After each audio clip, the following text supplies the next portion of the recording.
All right, today we're going to do a quick overview of figurative language, and the next 2 weeks are going to be focusing on each individual pieces of figurative language in detail. So the first one is a simile. It is a comparison between two things using like or as.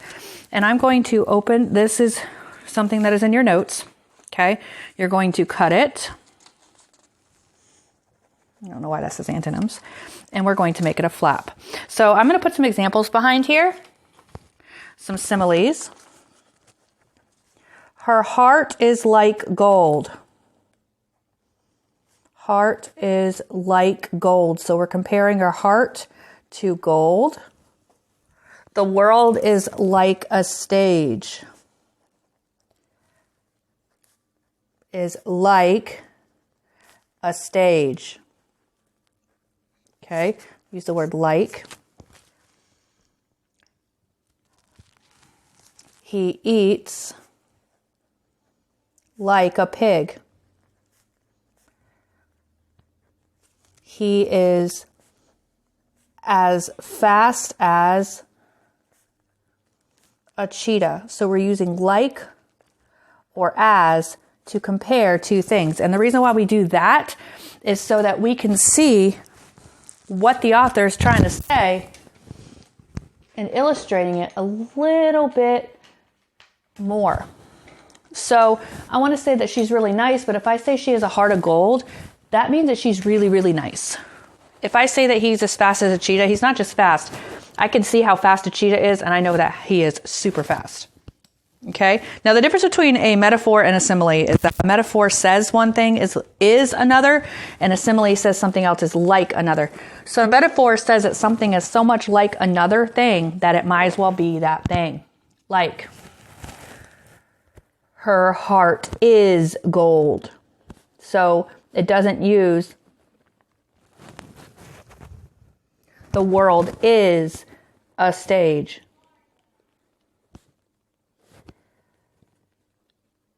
We use words like is, am, are.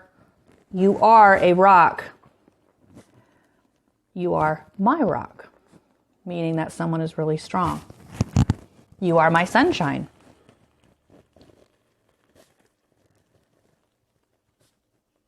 So the author, when we're doing figurative language, they're saying one thing but meaning something else. And so her heart is gold means she's nice. The world is a stage means that people can perform wherever they are. You are my rock means that you're very strong. You are my sunshine means that you are very happy and my bright part of my life. He is a pig means that he eats a lot and maybe he's very messy like a pig. So those are similes and metaphors. Metaphors are they are comparing two unlike nouns without using like or as, saying one thing is another. Okay. The next one is examples of personification. So personification is when we give non-human things human characteristics. So the car danced across the icy road. The car cannot dance, but by giving me that visual, I can really visualize what's going on. So non-human characteristics, what's being personified? The car. What is it doing? They're saying that it's dancing. The next one could be the angry clouds marched across the sky. Clouds cannot, one, be angry, and two, they cannot march. But it shows you that how they're moving across the sky.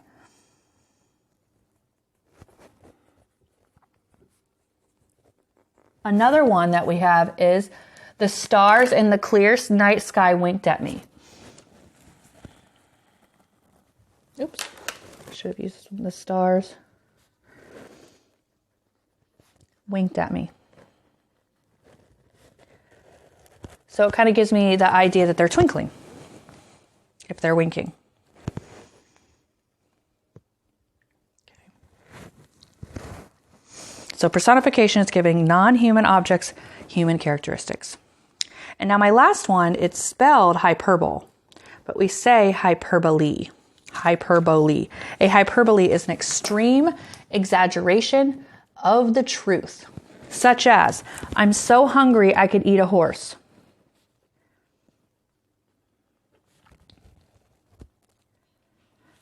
I'm not going to really eat a horse, but I'm trying to prove the point that I'm really hungry. The food was so hot, my ears were smoking.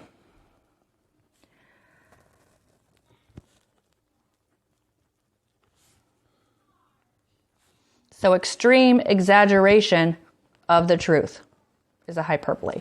So these are the 4 things that we're going to be going over. Figurative language. Figurative language is when the author says something. I'm going to go up here. Figurative language is when the author says one thing but means something else.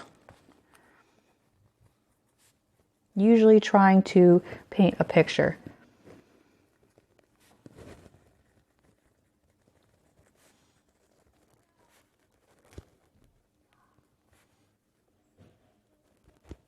Okay, means something else. Usually we have to use context clues to try to figure out what these words mean. And that is what I'm going to be using to show you throughout the next couple weeks on how to figure out what they mean.